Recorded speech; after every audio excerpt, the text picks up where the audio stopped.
बहुत समय पहले की बात है। हरियाली नगर नाम के गांव में दो जुड़वा भाई रहते थे। एक भाई का नाम राज और दूसरे का नाम वीर था। दोनों का चेहरा एक जैसा था, लेकिन स्वभाव एकदम विपरीत। राज सीधा साधा, ईमानदार और मेहनती था, जबकि वीर चालाक, स्वार्थी और धोखेबाज था। गांव वाले राज को बहुत पसंद करते थे और उसका सम्मान करते थे। वही वीर के झूठ और चालबाजियों से वे हमेशा परेशान रहते थे। वीर इसी बात से अपने भाई राज से नफरत करता था। वो हमेशा देखता था कि गांव वाले जब देखो तब राज की तारीफ करते थे।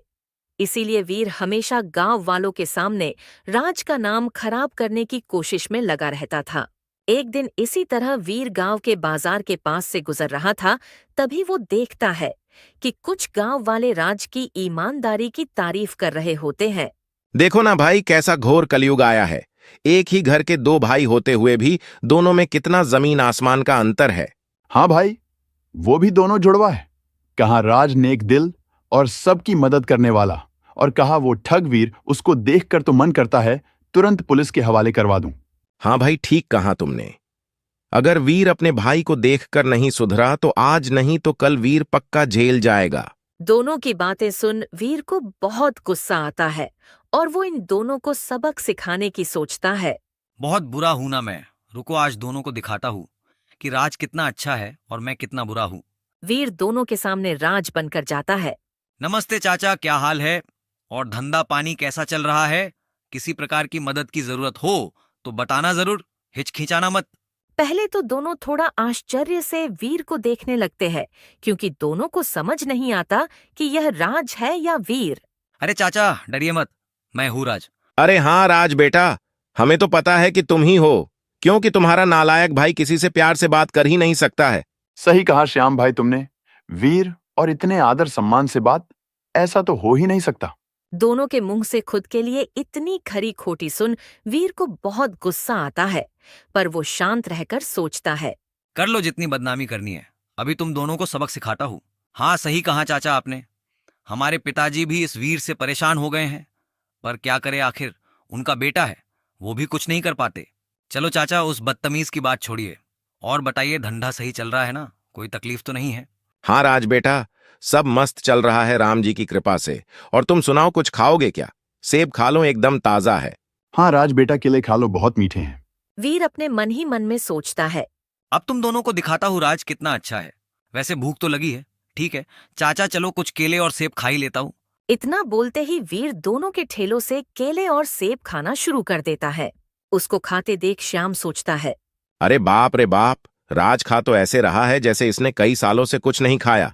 अगर इसको किसी ने रोका नहीं तो ये तो पूरा ठेला ही खाली कर देगा। वीर जो खाना शुरू करता है, दोनों के ठेले पर एक भी ना तो केला छोड़ता है और ना ही सेब। अब पेट भर गया। धन्यवाद चाचा, मजा आ गया। चलो चाचा, अब चलता हूँ, अभी सीमा मौसी के यहाँ भी जाना है खिचड़ी खाने। क्या कहा राज बेटा, तुम अभी और खाओगे?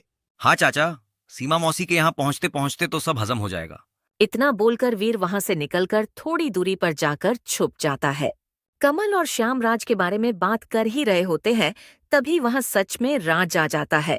नमस्ते चाचा, और क्या हो रहा है? लगता है आज धंधा अच्छा हुआ है। दोनों के ठेले खाली हो गए हैं। राज को देख दोनों को लगता है यह वीर है। लो, अभी एक मुसीबत खत्म हुई नहीं थी, अब ऊपर से ये आ गया। श्याम काका की बात राज को कुछ समझ नहीं आती है। क्या हुआ काका? आप किस मुसीबत की बात कर रहे हो? कुछ नहीं, तुम ये बताओ कहाँ से शरारत करके आ रहे हो? नहीं काका, आप शायद कुछ गलत समझ रहे हो। ये मैं हूँ राज, वीर नहीं। मैं तो अभी घर से आ रहा हूँ। राज की ये बात सुन दोनों श्याम और कमल चौंक जाते हैं। क्या कहा तुमने? तुम राज हो तो वो कौन था जो अभी हमारे ठेले खाली करके गया है? राज समझ जाता है कि वीर श्याम और कमल काका के यहाँ कोई शरारत करके गया है, तभी दोनों इतने परेशान नजर आ रहे हैं। काका, ये सच में मैं हूँ राज। वो पक्का वीर होगा जो आपके यहाँ कोई शरारत करके गया है। बेटा, तुम शरारत की बात कर रहे हो? उसने हमारा पूरा ठेला ही खाली कर दिया खा खा कर। काका, पर आप लोगों को जब पता है कि वीर इतना मस्तीखोर है तो आपने उसे यहाँ खाने क्यों दिया? बेटा, हमारी मति मारी गई थी। उसकी भोली भाली बातों से हमें लगा कि वो तुम हो, तो हमने उसे कुछ खाने को कह दिया। हाँ बेटा, हमारे कहते ही फिर क्या था। उसने जो खाना शुरू किया तब तक नहीं रुका, जब तक सब खाली नहीं हो गया। अगर ऐसी बात है तो मैं आज घर पर जाकर उसका नाम पिताजी से जरूर बोल दूंगा। आप उसकी चिंता मत कीजिए। हाँ बेटा, जरूर बताना, क्योंकि उसने आज हमारा बहुत नुकसान कर दिया है। जब राज श्याम और कमल काका से बात कर ही रहा होता है, तभी वीर दूर से दोनों को चिढ़ाने लगता है। क्या हुआ काका? और करोगे मेरी बुराई? और राज, अगर तुमने पिताजी से मेरी शिकायत की तो मैं कल फिर से इन्हें और परेशान करूंगा। रुको वीर, यहाँ आओ और दोनों जान से माफी मांगो। मैं नहीं आने वाला। और मैं माफी क्यों मांगू? मैं तो चुपचाप यहां से जा रहा था। यही दोनों मेरी बुराई कर रहे थे। फिर वहां से वीर भाग जाता है। आप लोग चिंता मत कीजिए, मैं आज इसका पिताजी को नाम बोल दूंगा और आपका जितना भी नुकसान हुआ है उसकी भरपाई करने बोल दूंगा। हाँ बेटा, नुकसान तो हुआ है, और अगर तुम्हारे पिताजी उसकी भरपाई कर देंगे तो बड़ी मेहरबानी होगी। फिर राज भी वहां से अपने घर की तरफ निकल जाता है ताकि वो जाकर वीर की शिकायत कर सके। राज फटाफट अपने घर पहुंच जाता है और देखता है उसके पिताजी बिस्तर पर बैठकर कुछ सोच रहे हैं। पिताजी, आज फिर से वीर ने गांव वालों को परेशान किया है। अब क्या किया इस वीर ने? पिताजी, आज वीर ने मेरा नाम लेकर श्याम काका और कमल काका के सारे केले और सेब खा लिए और बाद में चिढ़ाकर वहां से भाग गया। अब क्या करूं मैं इस वीर का? जब देखो तब किसी न किसी को परेशान करता रहता है। हाँ पिताजी, आपको वीर को कोई सबक सिखाना चाहिए, वरना वो हर रोज किसी न किसी को परेशान करता रहेगा। आज उसने श्याम काका और कमल काका का जो नुकसान किया है उसका अब आपको नुकसान भरना पड़ेगा। वो तो भरना ही पड़ेगा बेटा, पर आज उसको आने दो, उसको इसकी सजा जरूर दूंगा। पिताजी बैठकर वीर का इंतजार करने लगते। थोड़ी देर बाद वीर घर आता है। वीर जब घर आता है तो पिताजी को इतना गुस्से में देख समझ जाता है कि राज ने उसका नाम बता दिया है। लगता है इस राज ने पिताजी को आज बाजार वाली बात बता दी है। अब तो पिताजी मुझे बहुत डांटेंगे। वीर को देखते ही उसके पिताजी भी बिस्तर से खड़े हो जाते हैं और उसको चिल्लाना शुरू कर देते हैं। आ गया नालायक, मिल गया तुझे घर आने का समय। भर गया तेरा मन पूरे गांव वालों को परेशान करके। क्या हुआ पिताजी? आप इतने गुस्से में क्यों हो? वाह बेटा, इतना भोला मत बन। परेशान हो चुका हूं मैं तेरी शिकायतें सुन सुनकर और लोगों को हर्जाना भर भर कर। आज तूने श्याम और कमल के साथ क्या किया? अब उसका हर्जाना कौन भरेगा? पिताजी, हर्जाना भरने की जरूरत नहीं है। उसमें मेरी कोई गलती नहीं थी। वो दोनों मेरे बारे में गलत बातें कर रहे थे तो मैंने तो उनको सबक सिखाने के लिए ये सब किया था। बेटा, एक व्यक्ति अगर गांव का बोल देता कि तू गलत है तो मैं सोचता शायद वो गलत है, पर सारे के सारे गांव वालों को तेरी वजह से परेशानी है। जिसके मुंह से सुनो सब एक ही बात बोलते हैं। दोनों जुड़वा भाई हैं, परंतु राज कितना सीधा है और वीर कितना टेढ़ा।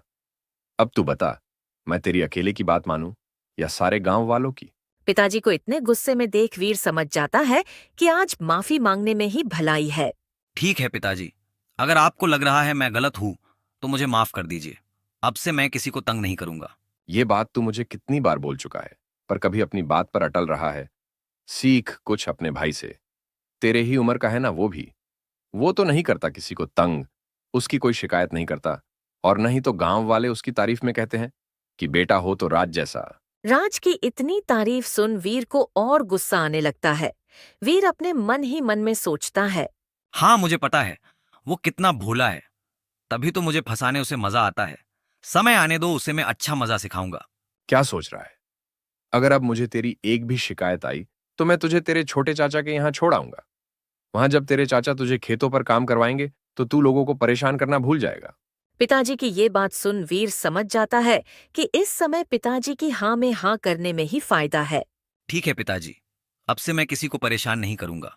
चल ठीक है, आज तो माफ करता हूं, पर मेरी ये बात याद रखना, अगर किसी की शिकायत आई तो तू जाएगा छोटे चाचा के यहाँ। हाँ पिताजी, नहीं करूंगा किसी को भी परेशान। अगर करूंगा तो आपको जो सही लगे करना। पिताजी तो मान जाते हैं और वहां से चले जाते हैं, पर वीर के मन में राज के लिए गुस्सा कम नहीं होता है। वो किसी भी तरह राज से अपना बदला लेने की सोचता है। पिताजी से डांट खिलाकर राज को बहुत मजा आया है ना। अब देखो मैं उसे कैसे मजा चखाता हूँ। पर फिलहाल कुछ दिन थोड़ा शांत होना पड़ेगा, वरना पिताजी छोटे चाचा के यहाँ भेज देंगे। इस तरह कुछ दिनों तक वीर बिना किसी को परेशान किए गांव में घूमता रहता था। फिर कुछ दिनों बाद गिरिधर नाम का एक व्यापारी गांव में आता है, जिसे इस गांव में एक आभूषण की दुकान खोलनी थी और जिसे अपने लिए एक मेहनती और ईमानदार लड़का चाहिए था, जो उसके लिए उसके दुकान में काम कर सके। व्यापारी आते ही सबसे पहले गांव के मुखिया से मिलने जाता है ताकि वो उनसे गांव में दुकान खोलने की इजाजत ले सके। नमस्ते मुखिया जी, मेरा नाम गिरिधर है। मैं बगल वाले गांव से आया हूँ। मैं आपके गांव में आभूषण की दुकान खोलना चाहता हूँ। हाँ, क्यों नहीं गिरिधर बेटा, ये तो काफी अच्छा रहेगा। इससे तो हमारे गांव वालों को भी काफी फायदा होगा। हाँ तो मुखिया जी, मुझे गांव के बाजार में कोई जगह दिला देते तो काफी अच्छा होता। ठीक है, मैं तुम्हें गांव के बाजार में एक दुकान दिलवा देता हूँ। मुखिया जी, मुझे आपकी एक और मदद चाहिए थी। हाँ बोलो ना बेटा, किस प्रकार की मदद की जरूरत है तुमको? मुखिया जी, आप मुझे दुकान के लिए जगह तो दिलवा रहे हो सके तो भरोसेमंद और मेहनती लड़का भी बता दीजिए जो मेरे दुकान में काम कर सके। ईमानदार और मेहनती शब्द सुनते ही मुखिया के दिमाग में राज का ख्याल आ जाता है। हाँ क्यों नहीं बेटा, हमारे गांव में एक लड़का है राज नाम का, जो तुम्हारे दुकान पर काम करने के लिए सबसे अच्छा रहेगा। पर मुखिया जी, राज भरोसेमंद रहेगा ना काम करने के लिए, क्योंकि सोने चांदी के आभूषण के बीच काम करना है। हाँ बेटा, तुम उसकी फिक्र मत करो, पूरे गांव में उसके इतना भरोसेमंद लड़का तुमको नहीं मिलेगा। ठीक है मुखिया जी, अगर आपको सही लग रहा है तो जरा मेरे तरफ से बात कर लीजिए राज से इस सिलसिले में। ठीक है गिरिधर बेटा, मुझे राज जैसे ही मिलता है मैं उससे तुम्हारी दुकान में काम करने के बारे में पूछ लूंगा। गिरिधर मुखिया को धन्यवाद कह के वहां से चला जाता है। फिर क्या था, मुखिया गिरिधर के दुकान के बारे में बात करने बाजार की तरफ चला जाता है।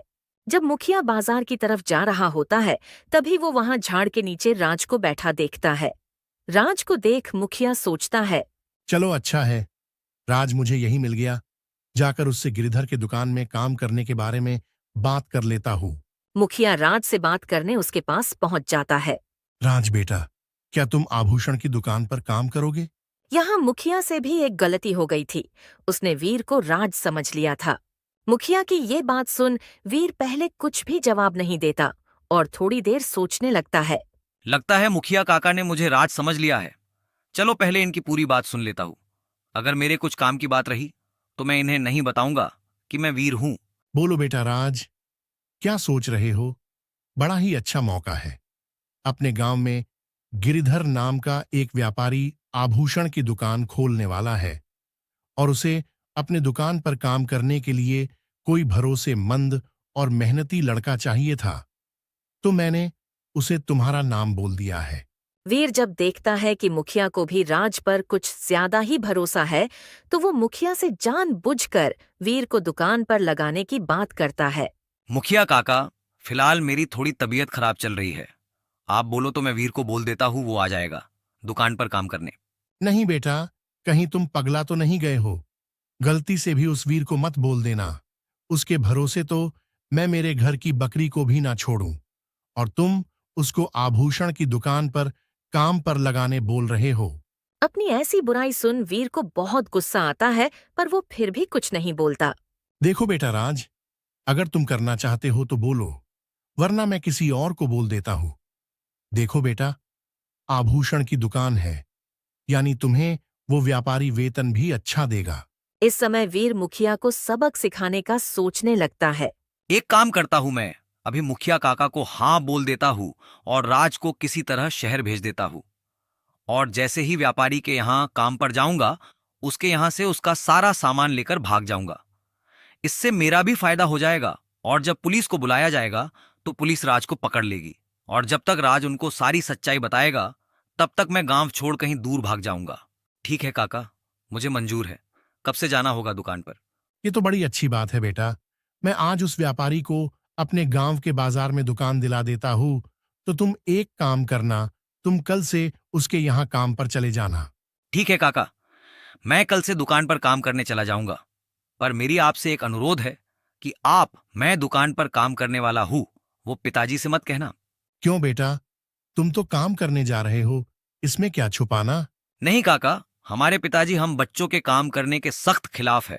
वो कहते हैं जब तक मैं काम कर रहा हूं तब तक तुम लोगों को काम करने की कोई जरूरत नहीं है। अगर ऐसी बात है तो मैं नहीं बताऊंगा, पर तुम कल से चले जाना याद से दुकान पर।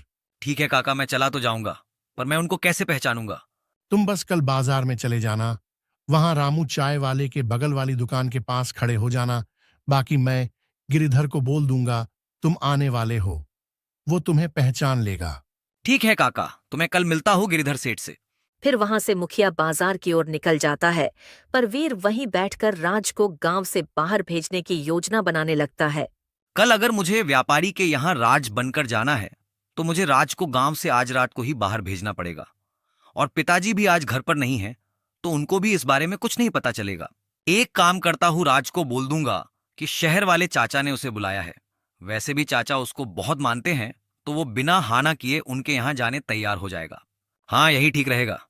चलो अब जल्दी जल्दी घर जाकर राज को चाचा के यहाँ भेज देता हूँ। वीर फटाफट घर पहुंच जाता है और जाते ही राज को शहर वाले चाचा के यहाँ जाने के लिए मनाने लगता है। राज चलना, हम शहर वाले चाचा के यहाँ जाके आते हैं।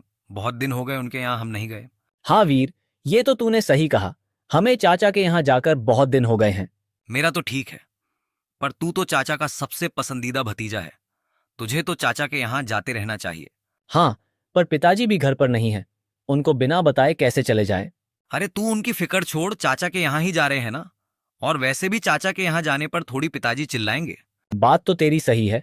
चल वीर, एक काम करते हैं, हम दोनों आज ही चाचा से मिलने शहर के लिए निकलते हैं। हाँ चलो, फटाफट तैयार हो जाओ। मैं भी तैयार हो जाता हूँ। राज जैसे ही तैयार होने जा रहा होता है, तभी वीर उसे रोक कर कहता है।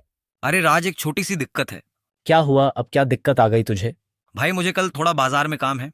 एक काम करते हैं, तू अभी निकल जा, मैं कल आ जाऊंगा। अगर ऐसी बात है तो एक काम करते हैं, दोनों कल साथ में निकल जाएंगे। राज की ये बात सुन वीर सोचता है। अगर ये कल तक यहाँ रुक गया तो मेरे सारे योजना पर पानी फिर देगा। नहीं भाई, तुझे रुकने की क्या जरूरत है। तू तो जानता है कि तू चाचा का सबसे प्रिय है। तुझे वो देखकर बहुत खुश होते हैं, तो तू आज चला जा। मेरा क्या है, मैं कल काम पूरा करते ही चाचा के घर के लिए निकल जाऊंगा। किसी तरह वीर बहला फुसला कर राज को आज के दिन ही चाचा के यहाँ निकलने तैयार कर लेता है।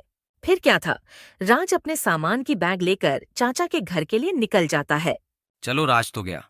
अब मैं कल राज बनकर व्यापारी के यहाँ का सारा सामान लेकर गांव छोड़कर भाग जाऊंगा, और राज्य के गांव लौटते ही पुलिस राज को पकड़ लेगी। फिर अगली सुबह वीर बाजार में जाकर रामू चाय वाले के दुकान के पास खड़ा हो जाता है। थोड़ी देर बाद गिरिधर व्यापारी वहां आता है और वीर को वहां खड़ा देख सोचता है, यही राज है। बेटा, क्या तुम्हारा नाम राज है? वीर उस व्यक्ति से राज का नाम सुन समझ जाता है कि यही है वो व्यापारी जिसके आभूषण की दुकान पर काम करने मुखिया काका राज को भेज रहे हैं। हाँ, मैं हूँ राज। और आप कहीं गिरिधर सेठ तो नहीं? हाँ बेटा, मेरा नाम गिरिधर है। मेरे बारे में तुम्हें मुखिया जी ने बोला होगा। हाँ, मुखिया काका ने बोला था कि तुम रामू चाय वाले के यहाँ खड़े रहना। गिरिधर सेठ जी आएंगे और मुझे उनके साथ जाकर उनकी आभूषण की दुकान में काम करना होगा। हाँ बेटा, मैं वही हूँ। क्या तुम तैयार हो मेरे दुकान पर काम करने? हाँ सेठ जी, मैं तैयार हूँ आपके आभूषण की दुकान में काम करने। बेटा, मुझे सेठ मत बोलो, तुम मुझे गिरिधर काका बोल सकते हो। ठीक है काका, चलिए दुकान पर चलते हैं। फिर क्या था, गिरिधर और वीर दोनों गिरिधर के दुकान पर पहुंच जाते हैं। वीर जब गिरिधर के दुकान में जाता है तो वहां की चकाचौंध देखकर हैरान रह जाता है, और इतने सारे जवाहरात देख उसके मन का लालच और बढ़ जाता है। देखो बेटा, तुम्हें यही काम करना है।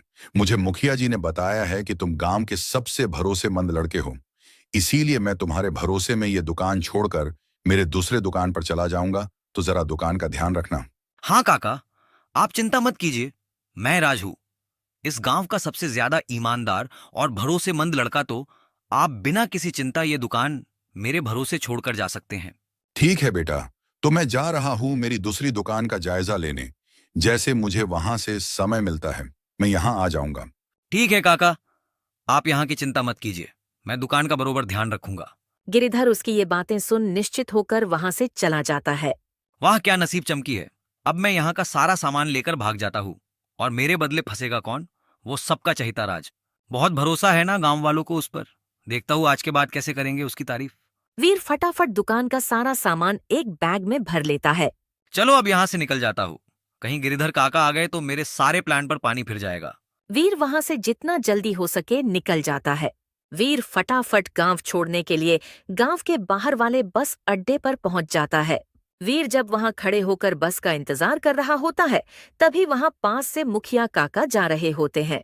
वीर को वहां खड़े देख वो सोचते हैं राज है, और वो उससे बात करने उसके पास चले जाते हैं। अरे राज बेटा, तुम यहाँ दुकान पर नहीं गए क्या? मुखिया को देख वीर की हवा निकल जाती है। अरे अब ये कहाँ से आ गया?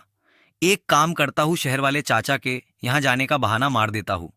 जब राज आएगा तो वो भी तो यहीं बोलने वाला है। हाँ काका, शहर वाले चाचा के यहाँ जा रहा हूँ, थोड़ी इमरजेंसी आ गई है।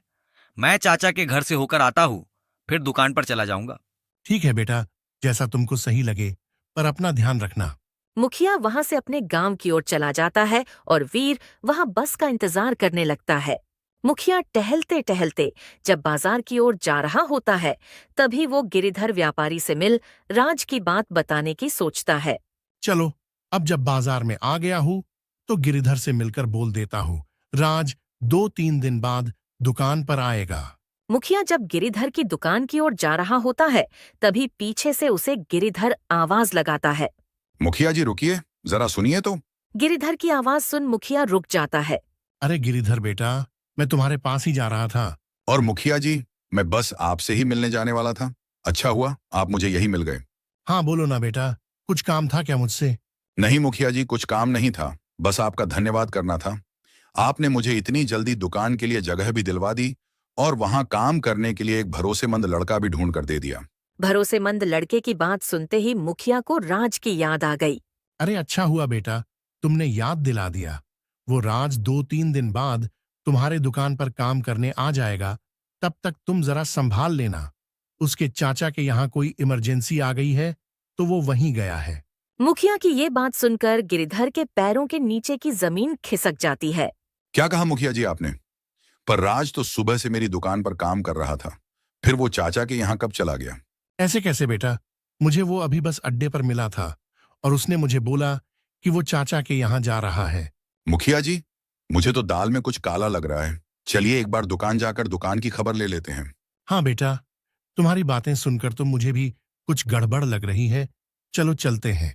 फिर क्या था, मुखिया और गिरिधर दोनों फटाफट से उसकी दुकान पर जाने के लिए निकल जाते हैं। पर जब दोनों उसकी दुकान पर पहुंचते हैं तो दुकान की हालत देख चौंक जाते हैं। दुकान के सारे आभूषण वहां नहीं थे और राज भी वहां नहीं था। दुकान की ऐसी हालत देख गिरिधर सर पकड़कर रोने लगता है। मैं तो लुट गया, बर्बाद हो गया। ये कैसा भरोसेमंद लड़का था मुखिया जी तुम्हारा, जिसने मेरी दुकान के सारे आभूषण ही गायब कर दिए। अब आप बताओ मैं क्या करूं? बेटा, ऐसा नहीं हो सकता। राज ऐसा नहीं कर सकता। मुझे यकीन ही नहीं हो रहा है। मुखिया जी आपको विश्वास करना होगा, राज ही ने ये सब किया है। मैं सुबह सुबह ही उसे ये दुकान सौंपकर अपने दूसरे दुकान पर गया था। पर मैंने तो राज को बस स्टैंड पर देखा था। मुखिया जी आपने उसे बस अड्डे पर कब देखा था? बस अभी कुछ देर पहले। आपने उसे अभी देखा था, पर मैं उसे दुकान पर सुबह लाया था। यानी वो दुकान का सारा सामान लेकर गांव छोड़कर भाग गया। गिरिधर फिर से सर पकड़कर रोने लगता है और उसे रोते देख मुखिया उसे दिलासा देने की कोशिश करता है। अरे रो मत बेटा, अगर राज सही में सारे आभूषण लेकर भाग गया है तो वो तुम्हारे रोने से नहीं वापस आ जाएंगे। मुखिया की बात सुन गिरिधर रोना बंद कर देता है। तो फिर आप ही बता दीजिए मैं क्या करूं, मुझे तो कुछ नहीं समझ रहा है। सबसे पहले तो एक काम करते हैं, राज के घर चलकर उसके पिताजी से बात करते हैं इस बारे में। फिर क्या था, मुखिया और गिरिधर दोनों फटाफट से राज के घर के लिए निकल जाते हैं। दोनों जब राज के घर पर आते हैं तो देखते हैं कि राज के पिताजी सो रहे होते हैं और उसको इतना शांति से सोता देख मुखिया जोर से चिल्लाता है। विकास उठ और देख, तेरे बेटे ने ये क्या कर दिया, उठ जल्दी। मुखिया के इतना जोर से चिल्लाने की वजह से राज के पिताजी विकास उठ जाता है। हाँ मुखिया जी बोलिए, क्या हुआ? इतने जोर से क्यों चिल्ला रहे हो? अब किस मुंह से बोलूं कि क्या किया है तुम्हारे लड़के ने? मुखिया की ये बात सुन उसे लगता है कि वीर ने फिर से कोई शरारत की है। अब क्या कर दिया इस वीर ने? मुखिया जी मैं उसकी तरफ से माफी मांगता हूँ और जो कुछ हर्जाना है वो भी भरने को तैयार हूँ। इस बार वीर ने कुछ नहीं किया। जो भी किया सब राज ने किया है, और जो किया है उसका हर्जाना तो तुम शायद अपने सारी जमा पूंजी और अपना यह घर और खेती बाड़ी बेच दोगे तो भी नहीं भर पाओगे। क्या कहा आपने? राज ने कुछ किया है? मैं मान ही नहीं सकता हूँ। पहले मुझे भी यही लग रहा था कि राज ऐसा नहीं कर सकता है, पर मैं खुद अपनी आंखों से देखकर आ रहा हूं जो राज ने किया है। ऐसा क्या किया है राज ने मुखिया जी? बेटा, ये जो मेरे साथ खड़े हैं इनका नाम गिरिधर है। इन्होंने आज ही हमारे गांव में आभूषण की दुकान खोली थी और मेरे बोलने पर उन्होंने राज को वहां काम करने रखा था और उसने आज ही दुकान से सारे आभूषण की चोरी कर ली और गांव छोड़कर भाग गया। पर यह कब हुआ? कल जब मैं सुबह अपने दोस्त के यहां जा रहा था, तभी तो राज मेरे साथ ही घर पर था। तभी तो उसने मुझे इस बारे में कुछ नहीं कहा। वो राज मुझे कल दोपहर को मिला था, तभी मैंने उसे इनकी दुकान पर काम करने का कहा था और राज ने मुझे तुम्हें ये बात बताने से मना किया था। पता नहीं मुखिया जी, पर मैं आज सुबह ही आया हूं दोस्त के यहां से। पर जब मैं आया तो घर पर ना तो राज था और ना ही वीर। आने दो उसे घर पर। अगर उसने सच में ये किया है तो उसको मैं खुद पुलिस वालों के हवाले कर दूंगा। कहां से दोगे उसे तुम पुलिस वालों को? वो तो गांव छोड़कर भाग गया। क्या कहा आपने? राजगांव छोड़कर भाग गया? अब यह कब हुआ? जब मैं सुबह गांव के बाहर वाले बस अड्डे से गुजर रहा था, तभी मैंने उसे वहां देखा था, बस का इंतजार करते हुए। तो आपने उसे तभी क्यों नहीं पकड़ लिया? तब तक मुझे भी ये सब नहीं पता था। मुझे भी ये गांव में आकर पता चला। पर कम से कम आपने उसे पूछा तो होगा कि वो कहाँ जा रहा है। हाँ, मैंने पूछा था उसे, तो उसने मुझे कहा कि वो शहर वाले चाचा के यहाँ जा रहा है। उनके यहाँ कुछ इमरजेंसी आ गई है। क्या कहा भैया के यहाँ इमरजेंसी? रुको, मैं अभी उनको फोन करके पूछता हूँ कि राज वहां आया है क्या। विकास तुरंत अपने भाई के यहाँ फोन लगाता है और राज के वहां होने की बात सुन वो गुस्सा हो जाता है और उसे जल्द से जल्द घर भेजने कहता है। क्या हुआ विकास? सही थे ना हम? वो तुम्हारे भाई के यहाँ है ना? हाँ मुखिया जी, वो है तो वहीं पर। मैंने उसे बुला लिया है। उसके आते ही सब दूध का दूध और पानी का पानी हो जाएगा। हाँ बेटा, हमें भी उसका ही इंतजार है। देखते हैं वो आता भी है या नहीं। राज का इंतजार करते करते रात हो जाती है और अब गिरिधर के सब्र का बांध टूट जाता है। मुखिया जी, मुझे नहीं लग रहा अब वो आएगा। जिसने इतने सारे आभूषण की चोरी की हो वो लौट कर आए। इतना बड़ा बुद्धू भी कोई हो सकता है क्या? नहीं, मुझे उम्मीद है राज आएगा। मेरा बेटा ऐसा नहीं कर सकता। मुझे उस पर खुद से ज्यादा भरोसा है। देखिए भाई, मैं आपका भरोसा लेकर क्या करूंगा? मुझे मेरे आभूषण चाहिए। हाँ गिरिधर सेठ, इतनी देर रुके हो, थोड़ी देर और रुक जाओ। मुझे पूरा यकीन है राज आएगा। हाँ गिरिधर बेटा, जब इतना रुके हो तो थोड़ी देर और रुक जाओ। विकास, एक काम कर, अपने भाई के यहाँ फोन करके देख राज वहां से निकला या नहीं। जी मुखिया जी, अभी करता हूँ। विकास जब अपने भाई को फोन करता है तो वो कहता है कि राज तो उसी समय निकल गया था। क्या हुआ बेटा? क्या कहा तुम्हारे भाई ने? मुखिया जी, भैया तो कह रहे हैं कि राज तो मेरे फोन करते ही निकल गया था। तो अब तक क्यों नहीं आया? कहीं भाग तो नहीं गया? मुखिया जी, आपको अभी भी लग रहा है? मैं आपको कब से कह रहा हूं कि वो अब नहीं आने वाला है। हमें अब पुलिस में जाकर उसकी रपट लिखवानी पड़ेगी। पुलिस का नाम सुनकर तो विकास की हालत खराब हो जाती है। नहीं गिरिधर सेठ, ऐसा मत कीजिए। मुझे थोड़ा और समय दीजिए। मैं किसी भी तरह खुद उसे ढूंढकर कल सुबह तक आपकी दुकान पर ले आऊंगा। नहीं, मैं अब और नहीं रुक सकता। मुझे किसी भी तरह मेरे आभूषण चाहिए। मैं तो जा रहा हूं पुलिस के पास। विकास मदद के लिए मुखिया काका से निवेदन करने लगता है। काका, अब आप ही सेठ को समझाइए और मुझे कल सुबह तक का समय दिलवा दीजिए। मैं कहीं से भी ढूंढकर राज को इनके सामने ले आऊंगा। हाँ गिरिधर बेटा, तुमने अब तक इंतजार कर लिया है तो बस कल सुबह तक का इंतजार कर लो। अगर कल सुबह तक राज नहीं आया तो मैं खुद तुम्हारे साथ पुलिस के पास चलूंगा। गिरिधर मुखिया की बात मान जाता है। ठीक है मुखिया जी, मैं आपकी बातों का लिहाज कर रहा हूं और कल सुबह तक का इंतजार करता हूं। अगर कल सुबह राज नहीं आया तो मैं पुलिस के पास चला जाऊंगा। गिरिधर वहां से गुस्से में चला जाता है। बेटा, गिरिधर को बोल तो दिया है, पर तुम कहां से ढूंढ कर लाओगे राज को? पता नहीं मुखिया जी, पर मैं क्या करता। मुझे अभी के लिए जो सही लगा वो किया। बेटा, वीर का तो समझ आता है, पर राज ने ऐसा क्यों किया होगा? मुखिया के मुंह से वीर का नाम सुनकर विकास को वीर की याद आती है। मैं तो भूल ही गया था। कल से राज के साथ साथ वीर भी गायब है। मुझे दाल में कुछ काला लग रहा है। किसी तरह राज घर आ जाए बस। बेटा, मैं भी अब घर जा रहा हूं। बस भगवान से ये दुआ करना कि राज किसी भी तरह सुबह तक आ जाए, क्योंकि उसके आने के बाद ही जान पाएंगे कि दाल में क्या काला है। ठीक है मुखिया जी। फिर मुखिया वहां से चला जाता है और विकास परेशान होकर वहीं बैठ जाता है।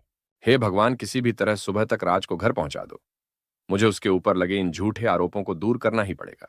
यहाँ विकास अपने बच्चों के लिए परेशान था और वहाँ वीर गांव से दूर इतने सारे आभूषण को पाकर बहुत खुश था। दोस्तों, आप लोगों को क्या लगता है, राज सुबह तक अपने गांव पहुंच पाएगा?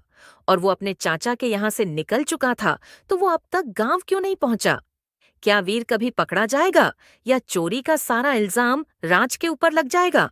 इन सारे सवालों का जवाब आप लोगों को अगले भाग में मिलेगा, तो जल्द से जल्द हमारे इस चैनल को सब्सक्राइब कर ले, ताकि आप भी जान पाए कि धोखेबाज जुड़वा भाई के कहानी का अंत कैसे होगा।